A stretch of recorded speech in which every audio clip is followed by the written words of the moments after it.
নমস্কার বন্ধুরা, এই সবজিটা কি বলুন তো? এটা চিচিঙ্গা। অনেকেই খেতে ভালোবাসেন, আবার অনেকেই কিন্তু ভালোবাসেন না, যেমন আমার একদমই ভালো লাগে না। তো ভাবলাম এটা নর্মালভাবে রান্না না করে আজকে একটু অন্যরকমভাবে ট্রাই করি। তার জন্য চিচিঙ্গাগুলো ধুয়ে পরিষ্কার করে খোসা ছাড়িয়ে এরকম গোল গোল করে কেটে ছোট্ট ছোট কুচি কুচি করে নিয়েছি। একটা বড় সাইজের পেঁয়াজও খুব সুন্দর করে কুচি করে নিয়েছি।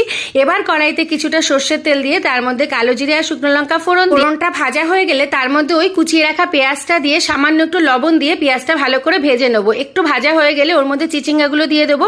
কিছুটা আমি রেখেও দিয়েছি, কারণ অনেকটা হয়ে গেছিলো। তারপর নুন আর হলুদ দিয়ে ভালো করে নাড়িয়ে চাড়িয়ে দেখলাম যে না, এটা তো কমে যাবে, তাই বাকিটুকুও দিয়ে দিলাম। দিয়ে ভালো করে নাড়িয়ে চাড়িয়ে এটা কিছুক্ষণ ঢাকা দিয়ে রেখে দিলাম। এটা সেদ্ধ হওয়া পর্যন্ত অপেক্ষা করলাম।